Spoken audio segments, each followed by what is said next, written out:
Samsun'dan selamlar. Merhaba. Böyle pat diye de başlatırım videoyu. Şimdi ben daha heyecanlandım diye söyleniyordum. 2 aylık geziyi bitirdik. Tabii Zülal'in yapması gereken bir sürü kendi işleri var. O arada benim işlerim de var. Bu videoları yapmak çok zaman alıyor. Bu 2 aylık gezinin bir kritiğini yapalım dedik. Nasıl başladık, nereden başladık? Önce bir Malezya'ya kısa bir uğradık. Sonra Bali'ye geçtik. Oradan Tayland'a 3 hafta kadar Tayland'da kaldık. Bangkok, Phuket, Chiang Mai, Chiang Rai.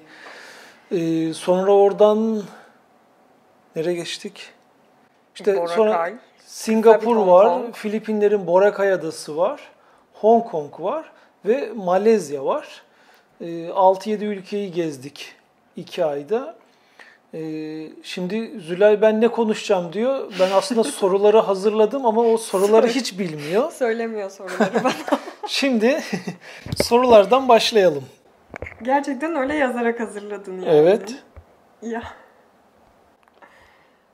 Sonunda puan alacak mıyım? O puanı izleyenler verecek.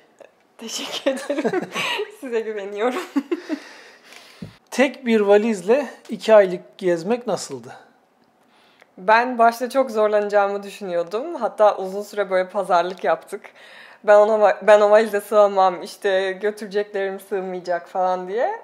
Ama götürüp hiç giymeden getirdiğim şeyler oldu. Güzel bir tecrübe oldu. Az parçayla fazla kombin yapabilmeyi öğrendim. Zorlanmadım o noktada ben. Şimdi 2 aylık geziye eğer daha önce çıkmadıysanız valiz yapması çok zordur. Hani düşünün şimdi Türkiye'de bir hafta tatile gitseniz bile kocaman bir valiz hazırlarsınız.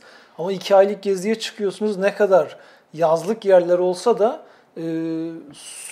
soğuğa maruz kaldığınız durumlar da oluyor. Metrosu, gecesi, belki bir yürüyüşe çıkacaksın. Hani icabında kışlık bir iki şey de alman gerekiyor ve valiz şişiyor. Zülal ilk hazırladığında yani... Ya ben son aşamada da senden gizli bir iki şey sıkıştırdım aslında. Yani büyük bir valize de sığmıyordu da sonra eleye onu bir valize düşürdük. Evet. Peki yine aynı geziye çıkacak olsan daha fazla mı eşya alırsın, daha az mı? Daha az eşya alırım yanıma. Evet. Çünkü oradan getireceğim şeylere de yer olsun isterim. Ha, onun için yani. Yoksa giymediğin için değil. Yani giymediğim için de ama alışveriş bir tık önde. Tamam. Şimdi tabii böyle gezince sen sorulara bakma. Tamam, bakma. Ben soracağım. Göremiyorum. Şimdi tabii böyle biz tatile gitmedik, gezmek için gittik. Onun için şehirleri, sokakları mecburen hani yürüyerek geziyorsun. Arabayla bir yeri gezmek çok olası değil. Biz çok yürüdük. Nasıl bir zorluk yaşadın yürümeyle ilgili? Bak, onu hesaplayacaktık, toplam kaç bin adım olduğunu. Şimdi onu hatırladım. Şöyle bir zorluk yaşadım. Onda da sen uyarmıştın yine. Tabii tecrübe. Dedi ki hakkıdır. Ayakkabı terlik seçimine çok dikkat et dedi. Hani önemli olan dış görünüşü değil. Önemli olan rahatlığı, çünkü çok yorulacağız, çok yürüyeceğiz dedi. Ya benim terliklerim, ayakkabılarım zaten rahat dedim ben. Ve yani 3 tane ayakkabı götürdüm herhalde, terlik. 3'ü de berbat seçimlermiş. Gerçekten böyle ayaklarım felaket durumdaydı. Çok Ne su oldu? topladı işte. Ya her alanı Yara topuğum oldu. su topladı yani, o derece. Topuklarım su topladı. Ama hiçbir şeyden geri kalmadık. Niye su topladı? Ertesi gün devam ettik. Günde ortalama 20 kilometre yürüyorduk. Evet. Yani hani uygulamadan bakıyorsun kaç adım attığını. Ortalama 30 bin adım. Bazı günler tabii 15 bin adım oluyordu bu ama genelde 17, 18, 20 kilometre yürüyorduk. 29 rekordu. Yani 29 bin adım rekordu. Yani şimdi durum böyle olunca ister istemez orası da yazlık yer. Spor ayakkabı da güzel bir tercih ama bence sandalet ya da çok rahat bir terlik en idealiydi. Onu tabii insan yaşayınca tecrübe ediyor. Bir dahakine muhtemelen. Ben oradayken daha rahat terlik siparişi verdim Türkiye'ye. Evet, çünkü ayakları gerçekten çok kötü oldu. Çok yani canım su toplaması yandı. ayrı bir dert. Topuk ayrı, taban altı ayrı, parmaklar ayrı. Yani olur ya uzun geziye çıkacaksanız yürüyeceksiniz demektir. Kesinlikle ayakkabı ya da terlik çok rahat olmalı. Bunun aynısı bir de kışlık bir yere de gidebilirdik. Kış olan bir yere de gidebilirdik. O zaman terlik giyemiyorsun. Spor ayakkabı ya da bot olacak. Orada seçim daha da dikkatli yapılmalı. Tamam. Anlaştık. Seni dinleyeceğim bundan sonra. Evet. Şimdi 6-7 ülke gezdik ama orada tabii farklı şehirlere de gittik. Sence en ucuzu neresiydi, en pahalı neresiydi? En ucuzu? Ülke olarak da söyleyebilirsin ya. Tayland'da en ucuzu. Tayland'da evet. Yani bence de Tayland'da yani yeme içme falan da ucuzdu. Yani konaklama da ucuzdu. Evet. Hala Tayland hesaplı. Hatta Tayland bence zaten Türkiye'de bir tatil yapmaktansa Tayland çok daha ucuz. En pahalısı? Singapur. Hong Kong'la Singapur arasında gidip geldi. Yani Hong Kong da pahalı, Singapur da pahalı. Ama sanki Singapur bir tık daha pahalıdır. Evet. Yani orada metroya binmek bile o bile bir para yani. Hani evet. 2,5 dolar mı neydi bir kişi galiba? Kapsül otelde kaldık o bile ya pahalıydı. Evet kapsül otelde kaldık. Hani hem o biraz da böyle tecrübelenelim diye kaldık ama o bile kaç 80 dolar mıydı? 100 dolar mıydı? Hani o bile otel parasıydı. Sen ne yapıyorsun bu arada? Bak öyle söyledim yapamadım. Kameraya çekiyoruz diye yapamıyorum diyor da. Yine yapamadım. Yani bu normalde masada çalışıyordu. Ben dedim hadi hemen video çekeceğiz. Ekipmanları gerçekten ayarladım. Gerçekten öyle oldu. Onun için buralar biraz dağınık. Dışarı çıkacaktık ama öncesinde nasıl? Hani fiyatlardan konuştuk. Peki bu ülkeler arasında en alışveriş için en ideal ülke sence neresiydi? Hong Kong. Hong Kong. Evet. Ne ucuzdu orada? Yani mesela spor ayakkabılar gerçekten çok ucuzdu. Yani Türkiye'nin 1/4 fiyatları falandı bütün markalar hemen hemen. Ve normal mağazalarında hani öyle farklı yerlerde falan değil yani orijinalliği garantili bir şekilde öyleydi fiyatlar. 1/4 kozmetik kadar çok da değildi de hani. 1/6'da. Hayır bazı spesifik ürünlerde hani ayakkabının bir rengi hesaplıydı, diğer rengi yüksek fiyattı mesela. Evet ama yani burada onu da bulamıyoruz. Arayınca tabii Hong Kong'da çok hesaplı giyim de buluyorsun. Kesinlikle evet. Doğrusun. Hani şimdi biri Hong Kong'a gidecek diyecek ki hani 1/4 değil ayakkabı. Bunları yaşadığım için düzeltme gereği duyuyorum yani. Tamam kızma kocam. Estağfurullah. 1/4 değilmiş. Kozmetik peki? Kozmetik de çok ucuzdu. Yine Hong Kong'da çok ucuzdu. Yani Hong Kong alışveriş için çok mantıklıydı bence. Tabii sen çok ilgilenmedin ama elektronik de evet, onu Hong Kong'da çok hesaplı. Ben daha öncesinde Hong Kong'a çok gittim. Tabii arada mesela Bangkok'ta bir outlet merkezine gittik. Evet. Alışveriş merkezine. Orada da çok hesaplı bazı böyle güzel markaların ürünleri vardı.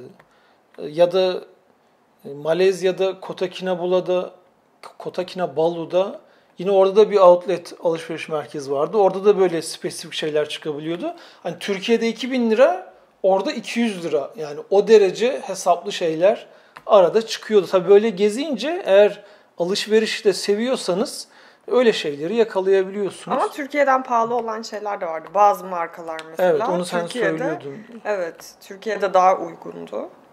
O da vardı yani şimdi. Hep de çok ucuz demeyeyim. Tamam. Ama Hong Kong diyorsun alışveriş Hong için. Kong. Aynı fikirdeyim. Şimdi biz bu gezimizde Bali'ye de gittik, Phuket'e de gittik. Bir öncesinde de Seyşeller'e gitmiştik.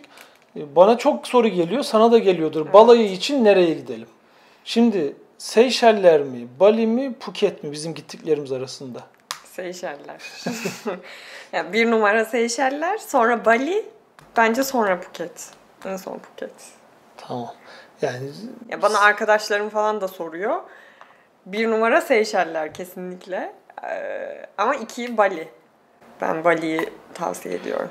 Seyşeller demenin sebebi muhtemelen denizi çok güzel. Denizi çok güzel. Yani ben şunu da hep söylüyorum. Şimdi Türkiye'nin de denizi çok güzel. Sırf deniz turizmi için kalkıp bir yere illaki gitmeye bence gerek yok ama Seyşeller'in denizi yani dünyada 1 numara. O kayaların yapısı, beyaz kum, palmiyeler Onun ben bir örneğini başka yerde görmedim. Ve orayı görünce de ister istemez çok etkileniyorsun yani. Ve tekrar insan gitmek istiyor. Yani balayı içinde bence güzel bir rota. Ama şu da bana geliyor. Şimdi 4-5 günlük bir balayı gezisinde orası olabilir ama 2 hafta gidecekse o zaman ne dersin? Yine Bali'ye Seyşeller gidip, mi? Evet. hayır o zaman değil mi? Bali'ye gidip hani o bölgede başka birkaç yer daha görmek Evet. isterim Yani hani uzun bir balayı gezisi olacaksa Seyşeller'de bir yerden sonra sıkılırsınız. Evet. Bali orada tercih edilebilir. Çünkü Bali'de gezecek çok fazla yer var. Hatta Bali ve Phuket ikisi birlikte bile olabilir. Evet. Phuket için ne diyeceksin? Hızlıca konusu açılmışken. Yani Phuket, ben hep sanki Phuket'i sevmemişim gibi öyle yorumlar yaptım ama ben çok yüksek beklentiyle gittim Phuket'e. Duyduklarımla böyle hani çok böyle revaçta falan diye. Ben umduğumu göremedim. Deniz dediğin gibi bence bizim ülkemizin sahilleri çok çok daha güzel. Ege, işte Akdeniz, Fethiye. Marmaris. Evet. Canım istedi. Yani ben bu 3 seçeneğe Sandakan'ı da ekleyebiliriz bence. Malezya'nın Sandakan Adası. Yok, Manukan. Aa evet. Manukan Biz Adası. Sandakan'a gitmedik mi? Sandakan'a da gittik de o ada değil. Ben de yanlış Tamam, hatırlıyorum. şehirdi, doğru Manukan söylüyorsun. Adası'nı diyor. Manukan, evet, Manukan Adası. Ya bence çok güzeldi orası. Çok sakindi, hiç kimse yoktu. Böyle sanki cennet gibiydi gerçekten. Yani Malezya videolarımızda Gerçekten. o Manukan Adası da var. Hani 3-4 kilometre uzunluğunda bir ada, hiçbir yerleşim yeri yok. Bir tane tesis var. Yani balayı için oralar da ideal ama tabii oralara gitmesi gelmesi biraz işte. çetrefilli. Ha, Boracay Adası da var ya. Bak onu da unuttuk. Bence Boracay baştan- Adası da var. Evet, Boracay da var. Boracay'a gitmesi gelmesi çetrefilli deyince aklına geldi büyük ihtimalle. Evet. Çünkü ciddi anlamda çetrefilliydi. Ya çok güzeldi o gün batımı. Yani gerçekten unutabileceğim manzaralar değildi. Ama ben çok Boracay'da böyle huzur bulamadım yani. Tamam, yine de hani Ama birinci Seyşeller değil mi? Balayı için. O her türlü. Her türlü bir Seyşeller. 2 Bali. 3 Manukan. Ha, 3 Manukan, 4 Boracay. 4 Boracay, 5 Phuket. Tamam, Phuket yok. Şu an saat öğlen 3 gibi. Akşam uçağa binip birine gidiyoruz desek hangisi? Seyşeller. Yine mi Seyşeller? Evet, lütfen. Allah Allah. Teşekkür ederim. Hiç valiz, Evet. söz, küçük kabin boyla gideceğim. Seyşeller. Ya evet, çünkü belki de kısa mı geldi acaba bana? Bilemedim. Biz bir hafta kaldık, hiç Yarımı kısa bıraktım değil. yani orada. Niye öyle oldu bilmiyorum. Ama Bali'ye de gidebiliriz. Hiç sorun değil. Tamam. Peki şimdi 2 aylık gezi bence kolay değil. Hani ben daha önce 1000 günlük bir gezi yaptım. Neredeyse 3 yıl hiç eve dönmeden bir sırt çantasıyla dünyayı gezmeye çalıştım. 2 aylık gezi de daha önce uzun geziye gitmeyenler için gerçekten zorlayıcı. Yani benim hani kardeşlerim, şimdi yaz ortasındayız, bir hafta tatile gittiler Türkiye'de. Beni arıyorlar, diyorlar ya hani nasıl o kadar gezdiniz, yorulmadınız mı? Sen bir de Instagram'dan, YouTube'dan sürekli bir şeyler paylaşıyorsun. Nasıl yapıyorsun diyorlar. Yani gerçekten kolay değil. Sen peki ne diyeceksin bu 2 aylık gezide bir içerik üreticisinin gezmesi ne derece kolay, zor? Asla senin işin kolay değil. Dışarıdan bakarken ben de öyle düşünmüyordum. Ne güzel tatil yapıyor falan diye düşünüyordum. Bir de gitmeden önce bu tatille gezi kelimeleri arasındaki farkı çok bilmiyorum. anlamıyordum. Açık konuşayım yani. Hani sen tatile gitmiyoruz, biz geziye çıkıyoruz dediğinde ne fark edecek ki, tamam işte aynı falan diyordum. Asla aynı değil. Hatta bizim bence Mehmet'le tatile ihtiyacımız var. Yani 2 ay boyunca attığımız her adımı videoya aldın. Ve o videoya almadığın süreçte de kafası sürekli doluydu. Yani onu çok net anlayabiliyordum. Gerçekten zor, yorucu. Videoyu alıyorsun ve bir de anlatıyorsun yani sürekli Evet. bulunduğun ortamdan anlatman gerekiyor. Yani ne söyleyebilsem kârdır diye böyle üstünde o sorumluluğu hissettiğinin farkındayım yani. Hani bu şikayet değil ama Hayır. işin zorluğunu göstermek, söylemek Yani adına. evet, ben böyle söylediğimde bana hani şımarıklık yapıyorsun diyenler falan oldu ama asla gerçekten öyle bir şey değil. Bilenler anlıyorlar, hani kolay değil. Bir kere otel değiştirmek sıkıntı. 2 günde, 3 günde bir. Ama bizim şeydi yani çok yoruluyorduk akşam. Sonra sabah uyanıyorduk dinç bir şekilde. Tabii yeni meraklar. Nereyi göreceğim? Bugün ne yapacağız? Yani çok şükür böyle hasta olmadan, sıkıntı yaşamadan evet, döndük yani hastalık da dert. Sadece arada bir vitamin aldık. Evet. Çünkü hani hiç durmadan sürekli her gün yürüyünce vücut bir yerden sonra takviye isteyebiliyor. Çünkü o kadar iyi beslenemiyorsun. Konu yemekten açıldı madem. Beslenmeye geldik. En çok nerenin yemeğini sevdin? Sevdim. Bilerek mi böyle sordun? Hiç düşünmedim daha önce bunu. Uzak Doğu yemekleri çok bize uymuyor. Ama ben deniz anası yedim biliyor musunuz? Evet, farkında olmadan. Ki ben sakatat yiyemeyen bir insan olarak. Şöyle, yemek kültürü gerçekten hiç uymuyor. Ama merak ettim hepsini. Yani gittiğimiz her yerde tadına bakmaya çalıştım, tatmak istedim. Ama hiçbirinde de ya bu da güzelmiş, bundan yenir ya da canım ister ileride demedim, diyemedim maalesef. Bir Bangkok'ta bir noodle yedik. Hani sulu. Özür dilerim. Evet, o doğru. iyiydi. O acılı ve çok güzeldi. Yani bol baharatlı. onun benzerini tekrar ne kadar denesek de bulamadık. Evet, doğru söylüyorsun. Hani gittiğimiz yerlerde hep bir şekilde yerel tatları da denedik ama Malezya'da, Tayland'da bir şekilde bunu şekerli yapıyorlar yemekleri. Ne kadar sos katma desen de oluyor bir şekilde ve yiyemiyorsun yani. Hani bir de 2 aylık gezi olunca sürekli o yenmeyen şeyleri denemek de zor. Evet, aynı şeyi söyleyecektim. Yani hamburger, pizza yedik sürekli. Çünkü süre uzundu bizim gezmemiz gereken süre. Yani 1 haftalık geziye gitsek belki her gün yerel bir şeyler tadardık. İdare edilebilirdi. Ama biz 2 ayda mecburen iyi yemek zorundaydık. Mesela yani. hamburger, pizza yedik ama kilo almadık. Aksine Evet, ben 3 kilo verdim. Sen de 2-2,5 kilo verdin. Evet. Ama Türkiye'ye döndüğümüzün 3. gününde hepsini geri aldık. Ama ne hayallerle geldik. Böyle gözlerimizden kalpler çıkarak buzdolabını açıyorduk falan. Yani Uzak Doğu'da eğer hani biraz hassassanız hele yeme tarafı biraz sıkıntı. Ama bu çok kritik bir şey değil bence. Bildiğiniz o fast food zincir restoranları her yerde var. Ya benim annem ilk duydu. Anne biz 2 ay gidiyoruz işte Uzak Doğu'ya dedim. Sen orada ne yiyeceksin dedi. Evet yani bu çok gelen sorulardan biri zaten. Evet, çoğu herkes yani aynı böyle şeyi soruyor. Gezmeyi istiyorsanız o yemek konusuna çok takılmamanız gerekiyor. Peki şimdi bu gibi geziye çıkacak olanlara ne önerirsin? Uzun geziye çıkacak olanlara tavsiyelerin ne olur? Yani kesinlikle anı yaşamaya odaklanmaları. Biz her aşamadan keyif almaya çalıştık. Aldık da bence.